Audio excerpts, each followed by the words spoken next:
Hello students, I am Hardik Sheta from Saraswat international academy Vapi. आज हम standard 12 subject physics chapter number 5 magnetism and matter को आगे बढ़ाते हैं। तो स्टार्ट करते हैं यहाँ पे एग्जांपल 5.6 से। ठीक है, तो क्वेश्चन पढ़ते हैं। Many of the diagrams given in figure 5.7 show magnetic field lines wrongly. ठीक है, यहाँ पे आपको बताया है, पर सभी नहीं, मैनी ऑफ दी मतलब बहुत सारे डायग्राम्स यहाँ पे रॉन्ग है। Point out what is wrong with them. Some of them may describe electrostatic field lines correctly. Point out which one, मतलब इनमें से कौन कौन से इलेक्ट्रोस्टैटिक फील्ड लाइंस अच्छे से रिप्रेजेंट करते हैं वो भी आपको बोलना है। ठीक है, तो यहाँ पे डायग्राम ए देखो, आपको आंसर्स जो लिखने हैं वो तो आप टेक्स्ट बुक में आपको दिए हुए अच्छे से, यहाँ पे मैं एक्सप्लेन कर रहा हूँ कि फर्स्ट डायग्राम देखो। यहाँ पे एक करंट कैरिंग कंडक्टर है, उसमें से करंट पास हो रहा है आई, और मैग्नेटिक फील्ड लाइंस ऐसे दिखा रही है। तो मैग्नेटिक फील्ड लाइंस कभी भी एक सिंगल पॉइंट से जनरेट नहीं हो सकती। ठीक है, अगर जनरेट होती है तो वहीं पे टर्मिनेट होनी चाहिए, क्लोज्ड लूप कंप्लीट करनी चाहिए। यहाँ पे क्लोज्ड लूप कंप्लीट नहीं हो रहा है। ठीक है, मतलब ये डायग्राम मैग्नेटिक फील्ड शो नहीं करता। क्लियर, मतलब ये रॉन्ग है। हाँ, ये इलेक्ट्रिक फील्ड लाइंस के लिए बिल्कुल सही है, क्योंकि हमने देखा था यहाँ पे कोई एक चार्ज कंडक्टर है। अगर यहाँ पे चार्ज है तो फिर हर एक डायरेक्शन में इलेक्ट्रिक फील्ड लाइंस आपको मिलेगी। पूरा एक हॉरिजॉन्टल सर्कल बनेगा ऐसे। ठीक है, और इसको हम बोलते थे इक्विपोटेंशियल सरफेस, आपको याद है तो। ठीक है, मतलब अगर यहाँ पे चार्ज यूनिफॉर्मली डिस्ट्रीब्यूटेड है तो इलेक्ट्रोस्टैटिक फील्ड लाइंस की मतलब उसके लिए रिप्रेजेंटेशन ये सही है। देखो सेकंड देखो, तो हमने पढ़ा था magnetic field lines can never cross each other. यहाँ पे तो क्रॉस कर रही है, तो ये तो मैग्नेटिक फील्ड लाइंस के लिए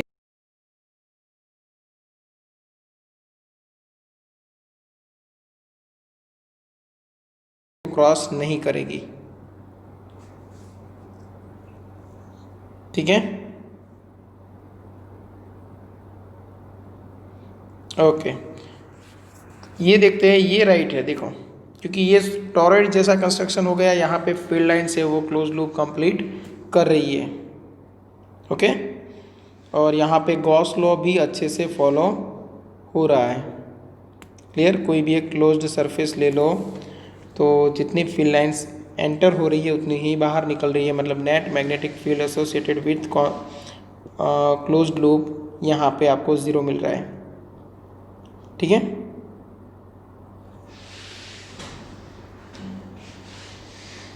फिर यहाँ पे तो देखो, ये अगर लॉन्ग सोलेनॉइड होता है, इनफाइनाइट लॉन्ग सोलेनॉइड, यहाँ पे आपको ये सर्कुलर टर्म्स दिए हुए देखो।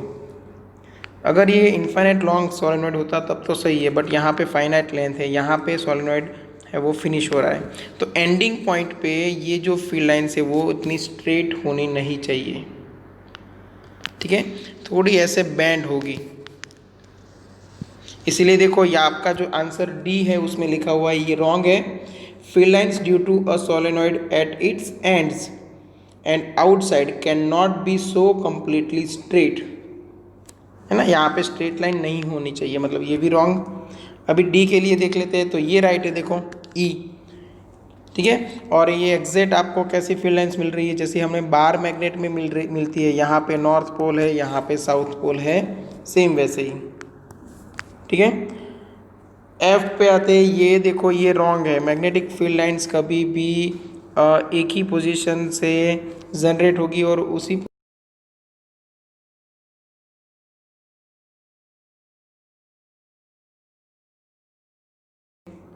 देखो, अगर यहाँ से जनरेट हो रही है तो सॉरी यहाँ पे, और यहाँ पे टर्मिनेट होनी चाहिए, और अंदर भी यही सेम डायरेक्शन में आनी चाहिए। अब यहाँ पे हो क्या रहा है, एक सोर्स है, इधर भी मैग्नेटिक फील्ड आउटसाइड जा रही है, इधर भी आउटसाइड जा रही है, तो यहाँ पे क्लोज्ड लूप कंप्लीट नहीं हो रहा है, मतलब ये रॉन्ग है। ओके,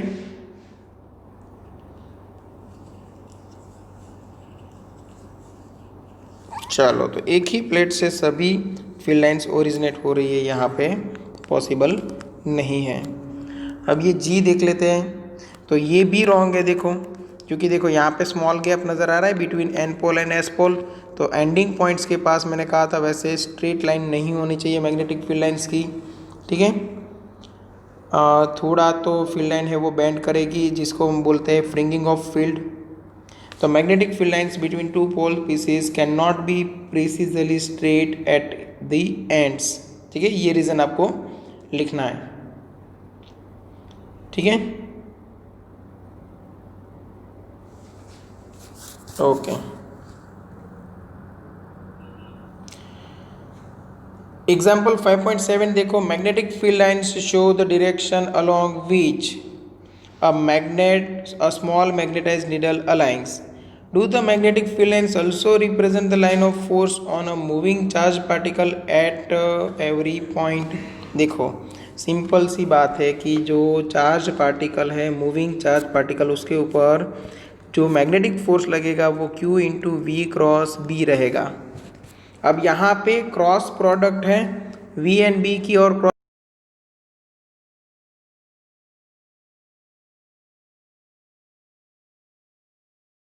डिफरेंट क्वांटिटी के क्रॉस प्रोडक्ट से अगर मिलती है तो वो क्वांटिटी, मतलब ये जो F है वो V से भी परपेंडिकुलर रहेगा, मतलब F vector is perpendicular to V vector and F vector is perpendicular to B vector. मतलब क्या हुआ कि यहाँ पे मैग्नेटिक फील्ड लाइन से वो फोर्स की डायरेक्शन में नहीं है, परपेंडिकुलर डायरेक्शन में है। मतलब ये लाइन ऑफ फोर्स रिप्रेजेंट नहीं कर सकती। क्लियर? तो देखो रीजन क्या लिखा हुआ है, no the magnetic force is always normal to magnetic field.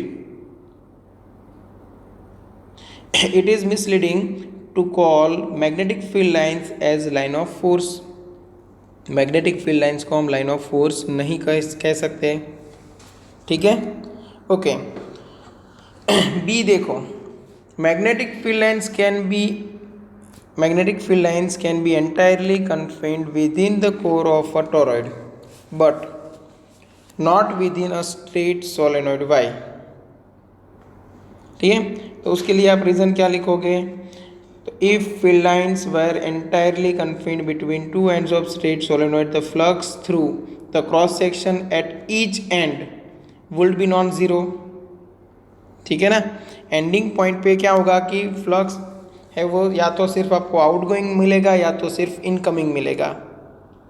Torrid में ये नहीं हो रहा है, क्यों? क्योंकि टॉरॉइड में जो फील्ड लाइंस है वो क्लोज लूप कंप्लीट कर लेती है अंदर ही, ऐसे फील्ड लाइंस निकलेगी और उसी पोजीशन से वापस रिपीट होगी।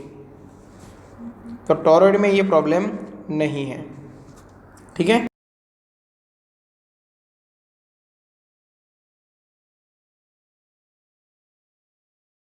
How would the Gauss law of magnetism be modified? अब गॉस लॉ फॉर मैग्नेटिज्म क्या है, गॉस लॉ फॉर मैग्नेटिज्म क्या है समझो। तो इंटीग्रेशन B डॉट DA, मतलब जो मैग्नेटिक फ्लक्स है वो related to any closed loop, वो ऑलवेज क्या मिलता है, ज़ीरो। ज़ीरो क्यों मिलता है? क्योंकि मैग्नेटिक पोल्स कभी भी सेपरेट नहीं कर सकते हम, मतलब वो ऑलवेज डायपोल के फॉर्म में होते हैं, एक दूसरे के इफेक्ट कैंसल आउट करते हैं। अगर कोई क्लोज्ड सरफेस के अंदर में एक ही पोल रख दो, सपोज नॉर्थ पोल, तो मैग्नेटिक फील्ड लाइन सिर्फ यहाँ से बाहर निकलेगी। देखो ये पॉसिबल नहीं है। यहाँ पे आपको हाइपोथेटिकल कंडीशन दी हुई है, मतलब सिर्फ ये थिंकिंग है कि अगर नॉर्थ पोल और साउथ पोल को अगर आप सेपरेट कर सकते हो तो क्या होता। तो इलेक्ट्रिक फ्लक्स के लिए क्या आता था, charge up enclose divide by epsilon not. तो सेम वे यहाँ पे फ्लक्स क्या आएगा, तो कोई भी एक मैग्नेटिक ओरिजिनेट करने वाला कोई एक क्वांटिटी QM को आप बोल सकते हो magnetic charge enclosed by surface, और डिवाइड बाय एप्सिलॉन नॉट था ना, तो यहाँ पे जो कांस्टेंट आएगा वो ऊपर आएगा म्यू नॉट। तो इसलिए देखो आपको रीजन में दिखाया है कि यहाँ पे surface integration B dot D S is equal to mu naught into Q M मिलेगा। क्यू एम हम बोल सकते हैं कि मैग्नेटिक फील्ड और जनरेट करने वाला कोई एक चार्ज। ठीक है, ओके। अभी देखते हैं D.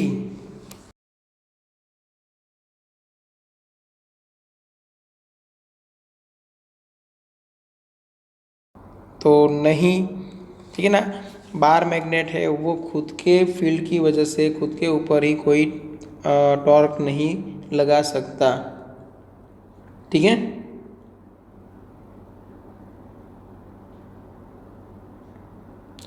Okay. Does one element of current carrying wire exert a force on another element of the same wire? हाँ, ये हो सकता है। जैसे सपोज ऐसे एक लूप आपको दी हुई है, यहाँ पे करंट पास हो रहा है आई, यहाँ पे करंट पास हो रहा है आई, तो यहाँ का आइडियल है, यहाँ का आइडियल है, वो एक दूसरे से ऑपोजिट आएंगे। और आपको पता है कि अगर ऑपोजिट करंट्स है तो फोर्स ऑफ रिपल्शन लगेगा, तो फोर्स ऑफ रिपल्शन ऐसे लग सकता है। ठीक है, तो सेकंड क्वेश्चन के लिए आंसर आएगा यस।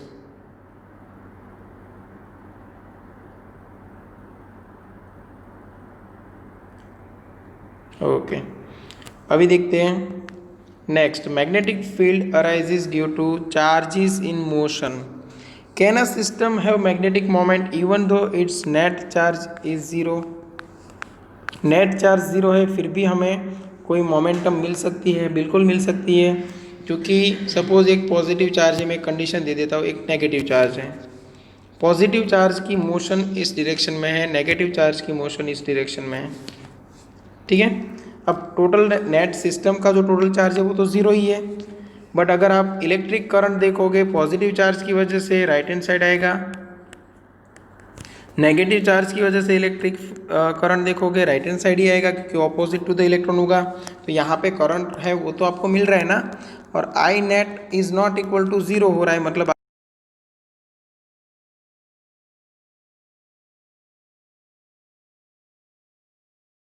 से टोटल करंट जीरो हो जाए ये हम नहीं मान सकते। ठीक है, तो यहाँ पे देखो रीजन लिखा हुआ है yes, the average of the charge in the system may be zero, yet the mean of the magnetic moment due to various current loops may not be zero. Okay, चलो example 5.8। Example 5.8, the earth's magnetic field at the equator is approximately 0.4 Gauss।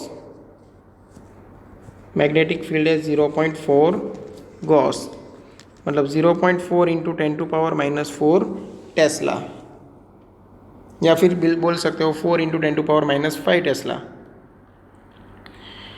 Estimate the earth dipole moment. Earth की जो dipole moment है वो find करनी है, और ये आपको कहाँ पे दिया हुआ है? इक्वेटर पे, वो याद रखना है। तो magnetic field at equatorial line is given by mu naught divide by 4 into M divide by R cube. अब यहाँ पे डिस्टेंस जो आएगा सेंटर से सरफेस तक का वो तो रेडियस होगा, तो आर ई क्यूब। ठीक है ना, अब देखो यहाँ पे आपको एम फाइंड करना है। एम क्या है? Magnetic moment. तो एम फाइंड करना है तो क्या करना पड़ेगा? तो 4 R E cube into B E divide by mu naught. ठीक है, बस अभी यहाँ पे वैल्यूज रख दो, आंसर मिल जाएगा। रेडियस ऑफ अर्थ आपको पता होना चाहिए 6400 किलोमीटर होगा। ठीक है, चलो एक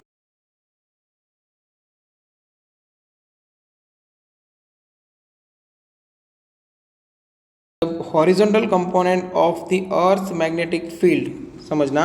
हॉरिजॉन्टल कंपोनेंट मतलब बी एच 0.26 गॉस है, मतलब 0.26। ओके, गॉस में ही रखो, आंसर लास्ट में भी गॉस में आएगा, ऐसा मान लेते हैं। द एंगल, डीप एंगल आपको दिया हुआ है, मतलब इंक्लिनेशन कितना दिया हुआ है? 60 degree. What is the magnetic field of the earth at that location? तो सिंपल सी बात है, आप सिर्फ एक फॉर्मूला अप्लाई कर दो, कौन सा, बी एच वाला। तो बी एच इक्वल टू क्या था, बी इंटू कॉस आई। बी एच क्या है 0.26, बी हमें फाइंड करना है और कॉस कितना डिग्री रखना है 60। 0.26 equal to B into 1/2, cos 60 equal to 1/2, तो बी आपको मिलेगा 0.52 गॉस।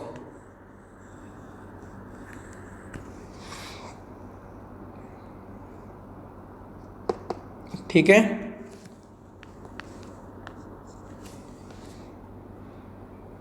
ओके। अभी next question, example 5.10, a solenoid has a core of material with relative permeability. चलो म्यू आर आपको दिया हुआ है 400।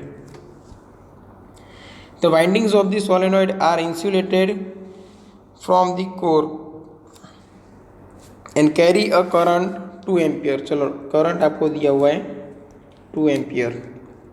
If the number of turns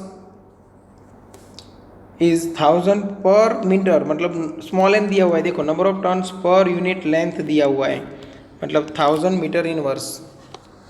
clear?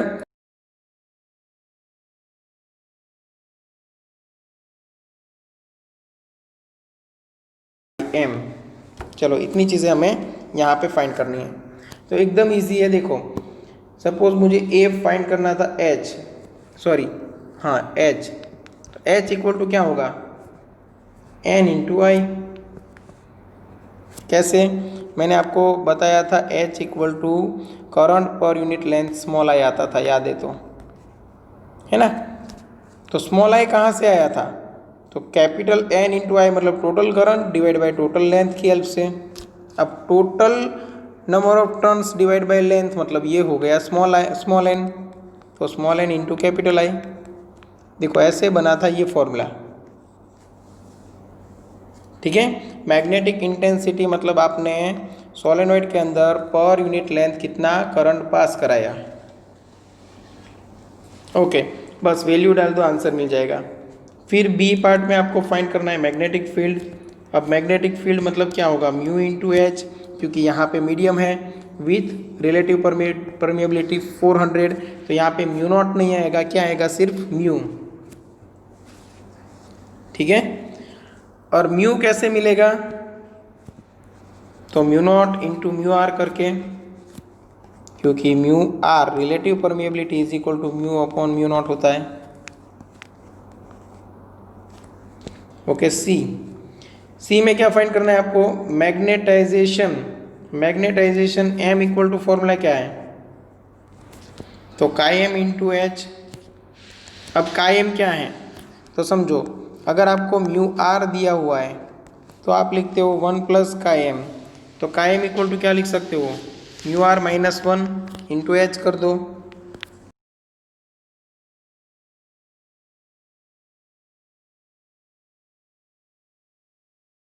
तो वैल्यू मतलब यहाँ पे वैल्यू डाल दो, आंसर मिल जाएगा आपको। अब देखते हैं D, magnetizing current I M find करना है आपको। ठीक है, मैग्नेटाइजिंग करंट आपको यहाँ पे फाइंड करना है आई एम। ओके, तो वो एच की हेल्प से, सॉरी एम की हेल्प से आप फाइंड कर सकते हो। अब एम इक्वल टू क्या है, तो small N into I M. ठीक है, और मैग्नेटाइजेशन आपको यहाँ पे मिला होगा, नंबर ऑफ टर्न्स यहाँ पे रख दो, तो आपको आंसर जो मिल जाएगा वो अप्रोक्सीमेट मिलेगा। समझो कैसे, तो ये आएगा 400 माइनस 1 और आपको एच मिला होगा 2000, मतलब या तो आप लिख सकते हो 2 इंटू 10 टू पावर 3। तो ये जो मिलेगा वो आपको 399 इंटू 2, 399 इंटू 2 मतलब 798 मिलेगा इंटू 10 टू पावर 3। ठीक है, एम्पियर पर मीटर। और ये वैल्यू आप यहाँ पे रख दो, तो यहाँ पे 1000, यहाँ पे 798 into 10 to power 3 into I M, यहाँ पे 1000 कैंसल आउट, आई एम मिल जाएगा आपको 798 एम्पियर। टेक्स्ट बुक में आपको दिया हुआ है 794, क्योंकि यहाँ पे एच की वैल्यू जो है वो अप्रोक्सीमेटली हुई है 8 इंटू 10⁵, मतलब ये 798 को कंसिडर किया हुआ है 800।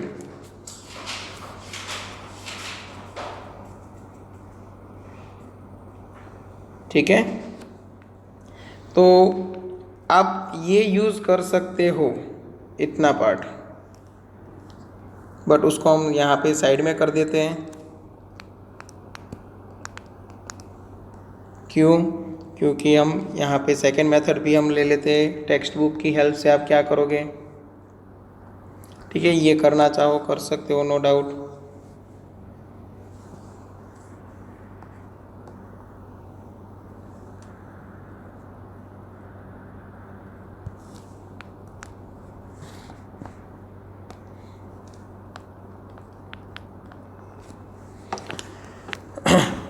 और ये आपके लिए इजी भी रहेगा, और इसको टेक्स्ट बुक में नियरली इक्वल टू लिया गया है 8 इंटू 10⁵ एम्पियर पर मीटर, सी वाला ऑप्शन जो है वो।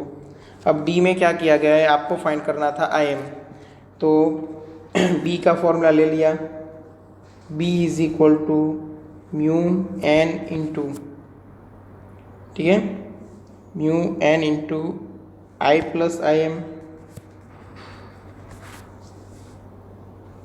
ठीक है, म्यू की जगह पे यहाँ पे आएगा म्यू आर, तो यहाँ पे आपको फॉर्मूला लेना पड़ेगा mu naught into N, mu naught into N आएगा, हाँ म्यू आर नहीं आएगा। अब म्यू नॉट मतलब क्या, 4 इंटू 10⁻⁷, एन है 1000 और यहाँ पे आई है 2 और आई एम हमें फाइंड करना है। ठीक है, और मैग्नेटिक फील्ड आपको मिलने वाला है 1 टेस्ला। यहाँ से आप आई एम निकालोगे,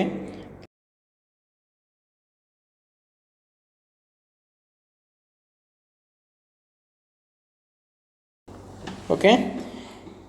ये आई एम क्या है वो समझो, the magnetizing current I M is the additional current that needs to be passed through the windings of the solenoid in the absence of the core. Core अगर absent है तब उतना ही मैग्नेटिक फील्ड अगर आपको चाहिए तो एडिशनल करंट कितना flow कराना पड़ेगा। ये तो आप ऑलरेडी करा रहे थे और आपने ये ऐड कर दिया, बाकी नॉर्मल जो सोलेनॉइड का फॉर्मूला है वही आएगा। ठीक है, किसी टेक्स्ट बुक में, किसी की टेक्स्ट बुक में यहाँ पे म्यू आर प्रिंट हुआ है, वो आप थोड़ा देख लेना। ठीक है, mu naught into N into I plus I M आएगा। क्लियर? ओके, अभी देखते हैं एक्सरसाइज के फर्स्ट 2 क्वेश्चंस। ठीक है, एक्सरसाइज के फर्स्ट 2 क्वेश्चन का सॉल्यूशन। ओके, तो क्वेश्चन 1 ए से स्टार्ट करते हैं।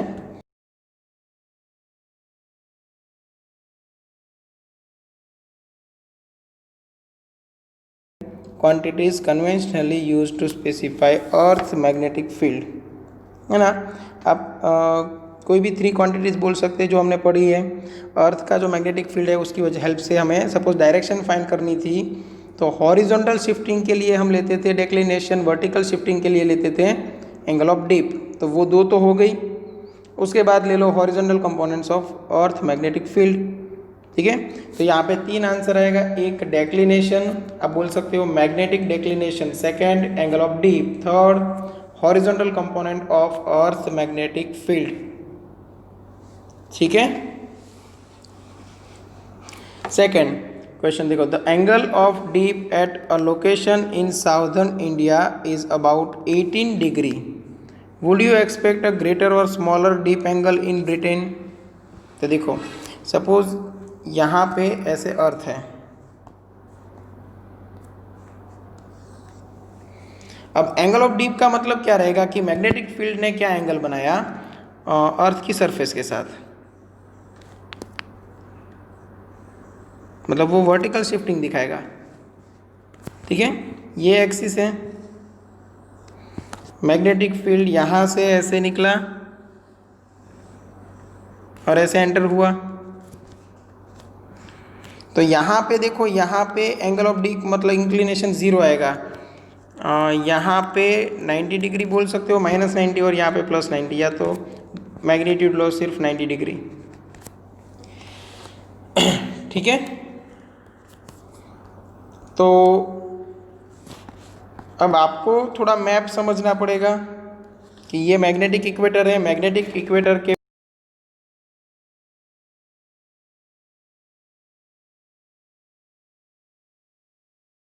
अब ब्रिटेन है वो कहाँ पे? तो ब्रिटेन है वो मैग्नेटिक नॉर्थ पोल के आसपास है। ये नॉर्थ पोल है और ब्रिटेन है वो मैग्नेटिक नॉर्थ पोल के आसपास है। तो फिर इंक्लिनेशन है वो 90 डिग्री से एकदम नज़दीक होगा, अप्रोक्सीमेट 70 डिग्री के आसपास होता है। ठीक है, तो सेकंड क्वेश्चन का आंसर बनेगा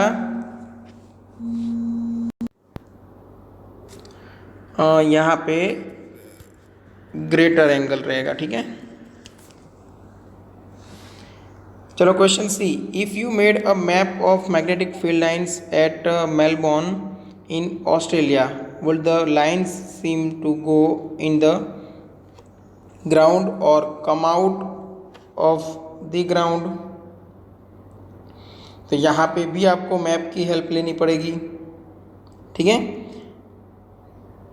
तो ये समझना कि जो आप कौन सा ये कंट्री ले रहे हो, मेलबोर्न, ठीक है, ऑस्ट्रेलिया में है जो, अब वो नॉर्दर्न हेमिस्फीयर में है या साउदर्न हेमिस्फीयर में, सबसे पहले वो आपको देखना पड़ेगा। ठीक है,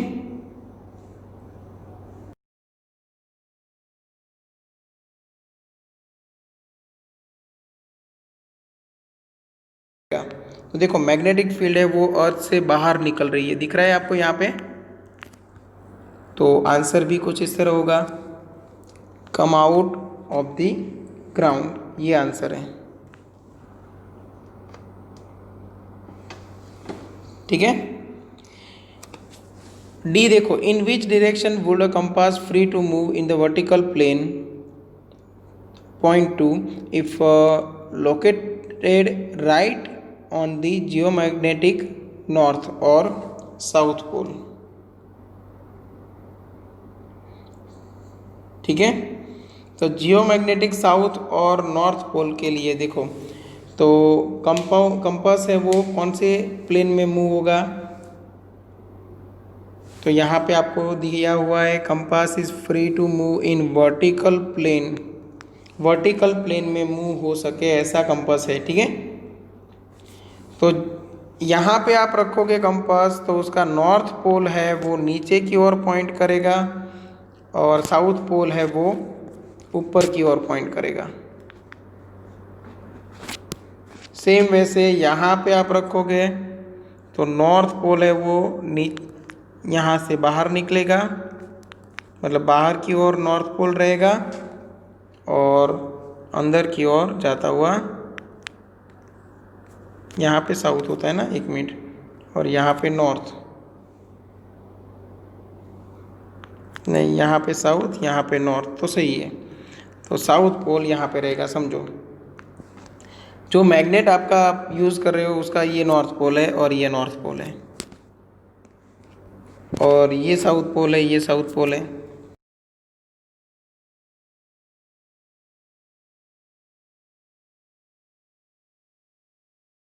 डाउनवर्ड, और यहाँ पे कोई इंसान खड़ा है उसके लिए नॉर्थ पोल हो गया वर्टिकली अपवर्ड और साउथ वर्टिकली डाउनवर्ड। ठीक है, तो आप आंसर लिख सकते हो उस वे में। ओके,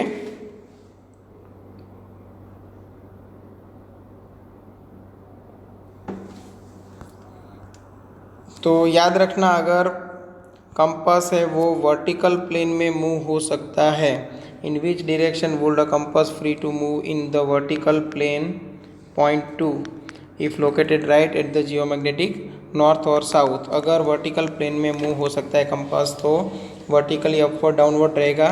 हॉरिजॉन्टल प्लेन में अगर मूव हो रहा है तो फिर वो कोई भी डायरेक्शन शो कर सकता है। ठीक है, अब ये देखो, the earth field it is claimed रफली approximately the field due to a dipole of magnetic moment this located at its centre, check the order of magnitude of this number in some way. ठीक है। Magnetic field का आपको order find करना है, तो वही formula ले लो, mu naught upon 4 pi M divide by R E cube. M की वैल्यू रख दो, मैग्नेटिक फील्ड आपको मिल जाएगा। तो यहाँ पे मैग्नेटिक फील्ड है वो आपको अप्रोक्सीमेट 0.3 गॉस मिलेगा। कैलकुलेशन आप खुद कर सकते हो। ठीक है, करना क्या है, सिर्फ यहाँ पे जो m की वैल्यू है वो यहाँ पे रख देनी है, और आर ई तो कांस्टेंट है ही। तो ऑर्डर आप बोल सकते हो 10⁻⁻5 टेस्ला में आएगा, क्योंकि गॉस को अगर आप टेस्ला में कन्वर्ट करो तो 10⁻⁻4 तो वही रख देने हैं, और 0.3 है मतलब 3 × 10⁻⁻1 यहाँ पे है। तो मैग्नेटिक फील्ड जो बन गया वो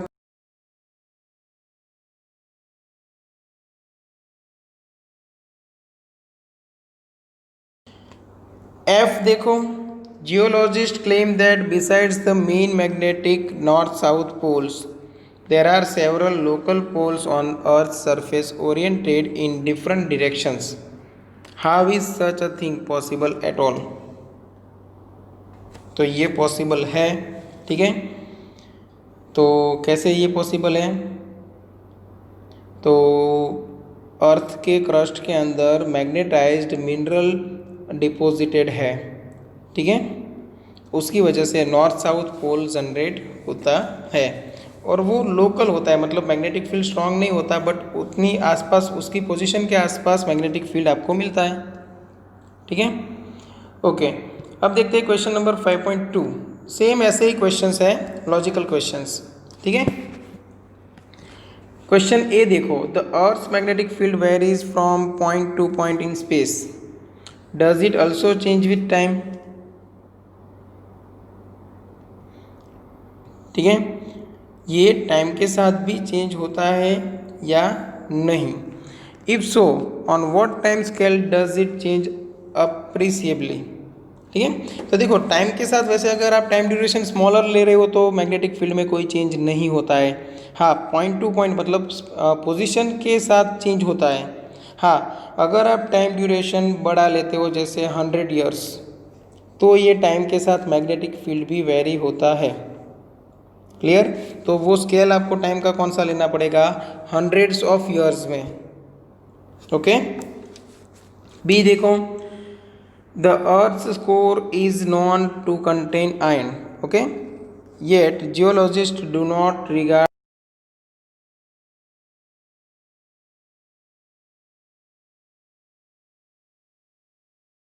तो यहाँ पे आपको आंसर में लिखना पड़ेगा earth core contain molten iron, this form of iron is not ferromagnetic, hence this is not considered as a source of earth magnetism. ठीक है, तो ये भी आपको याद रखना है, मोल्टन स्टेट में है तो सोर्स हम मान नहीं सकते। हाँ, बट ये 100% राइट है या रॉन्ग वो कोई नहीं बोल सकता। ठीक है, क्योंकि बहुत सारे जियोलॉजिस्ट का स्टेटमेंट अलग भी होता है। Okay, the charged current in the outer conducting region of the earth core are brought to be responsible for earth magnetism, what might be the battery to sustain these currents? ठीक है,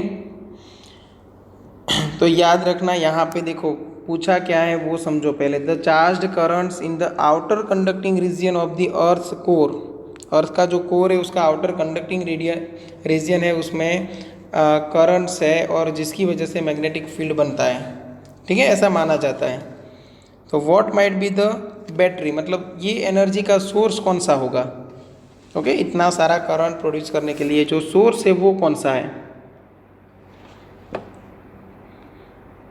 ठीक है, तो यहाँ पे ये आपको याद रखना है कि the radio activity in earth interior is the source of energy.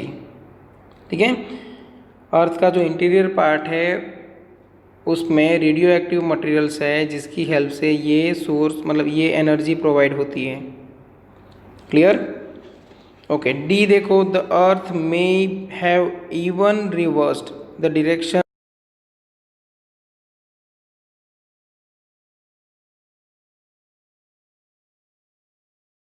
how can geologists know about the earth's field in such distant part? About 4 to 5 billion years ago ये जो डायरेक्शन है वो रिवर्स हुई थी, मतलब नॉर्थ साउथ डायरेक्शन है वो reverse हुई थी। ठीक है, अब ये कैसे पता लगा सकते हैं? तो अर्थ के क्रस्ट के अंदर ऐसे रॉक्स हमें मिल सकते हैं जिसमें मैग्नेटिक जो मोमेंट वेक्टर होते हैं, जो मैग्नेटिक नीडल्स होती है, ओके, वो आपको ऑपोजिट वे में नज़र आ सकता है। ठीक है, तो जब रॉक्स है उनका सॉलिडिफिकेशन हुआ तब मैग्नेटिक फील्ड है वो रिकॉर्ड हुआ वेरी वीक। ओके, और one can get clues about the geomagnetic history from the analysis of this rock magnetism. ठीक है, रॉक का जो मैग्नेटिज्म है, मैग्नेटिज्म में आप देखोगे, सपोज ये रॉक का एक सैंपल है और मैग्नेटिक फील्ड है, मैग्नेटिक मोमेंट्स है छोटी छोटी, ठीक है, मैग्नेटिक डायपोल्स है, वो ऐसे अरेंज होनी चाहिए, उसकी जगह पे आपको अरेंज मिलती है ऑपोजिट वे में। तो यहाँ से आप पता लगा सकते हो कि सम बिलियन,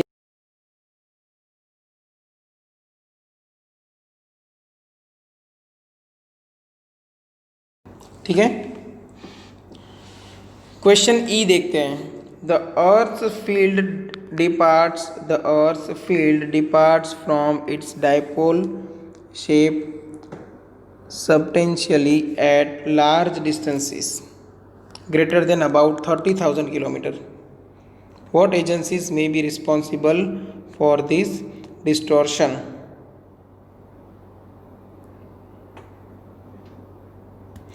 तो यहाँ पे देखो अर्थ है वो ये है, फिर यहाँ पे हमने पढ़ा होगा कि यहाँ पे कहीं पे दूर आयनोस्फीयर है।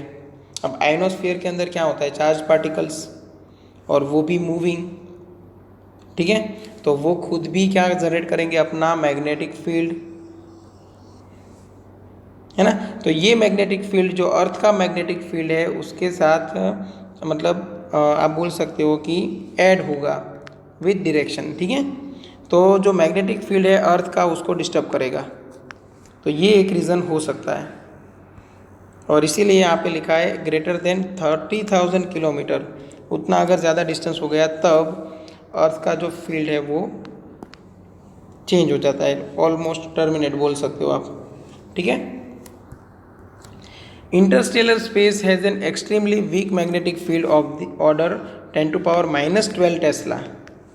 Can such a weak field be of any significant consequence explain.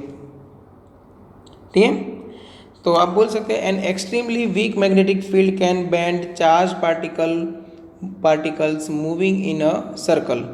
This may not be noticeable for a large radius path.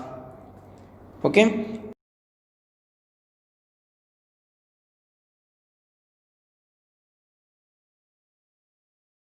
Passage of charged particles.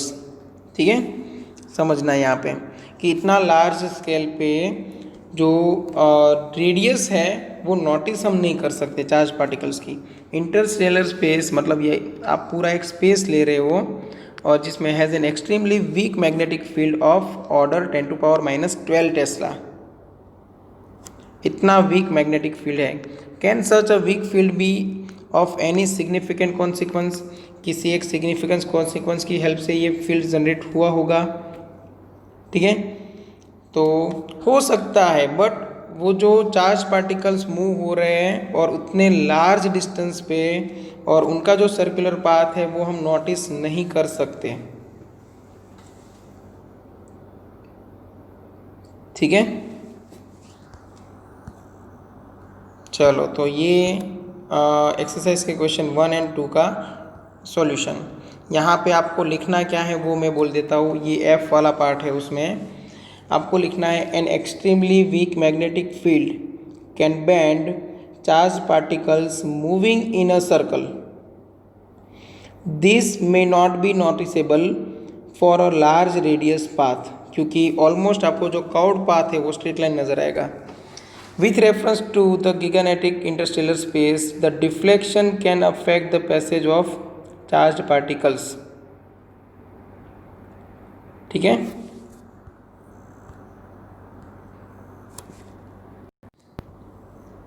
तो यहाँ पे जो एक्सरसाइज 5.2 ये जो क्वेश्चंस है ना, हाँ उसके आंसर्स देखो, ये एक टाइप का अप्रोक्सीमेशन है, इमेजिनेशन है।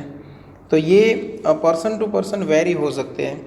ये सिर्फ आपको आपकी क्यूरियोसिटी सब्जेक्ट के तरफ बढ़ाने के लिए दिए गए हैं, ठीक है। तो इसके आंसर वेरी हो सकते हैं पर्सन टू पर्सन, ठीक है। तो ये आप एक ध्यान में रखना, ठीक है। चलो तो यहाँ तक रखते हैं। अगर किसी को कोई डाउट है तो एनी टाइम कांटेक्ट कर सकते हो, और न्यूमेरिकल से उनकी अच्छे से प्रैक्टिस कर लो, ठीक है। चलो, थैंक यू।